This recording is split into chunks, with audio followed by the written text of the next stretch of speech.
I talk a lot about restructuring, and I know it's one of those issues that makes most people's eyes glaze over, but it really goes to the heart of how much do you get out of the government that you pay for, how effective is it, and how much it costs you.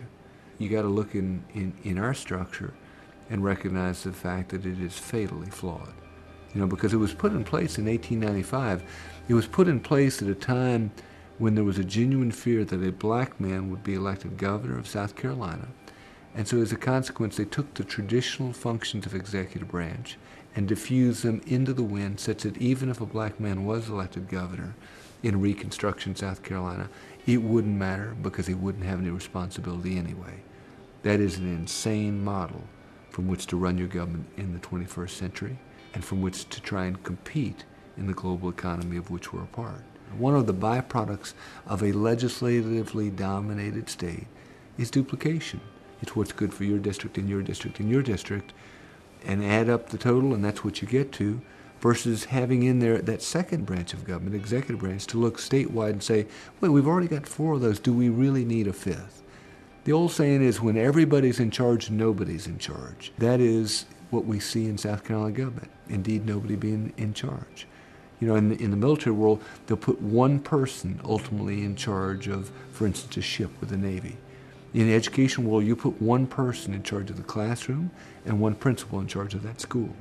In the business world, they put one person ultimately in charge of that business. You've got to have accountability tied back to one person to say you got it right or you got it wrong. In our state, it does not work that way. We are the only state in the United States of America with a budget and control board that handles the executive branch functions that are handled by the other 49 governors in the country. There was a recent study that showed that there were more than $500 million of savings just within the budget and control board alone. There was recently exposed the fact that there had been a no-bid contract for the state's insurance work for the last 20-something years without even a bid.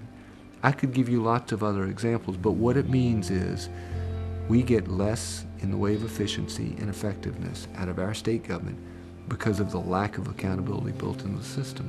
The problem is you scratch my back, I scratch yours, too often interrupts change in Columbia.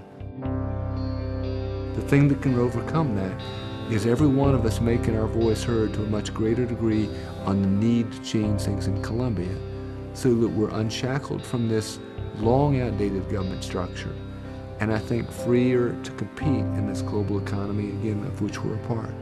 I'd call it quits with that, but what I really ask is for your involvement on this notion of structure, because it goes so deeply into how much we get from state government and how effective the government services are that are provided and what's the cost of our state government.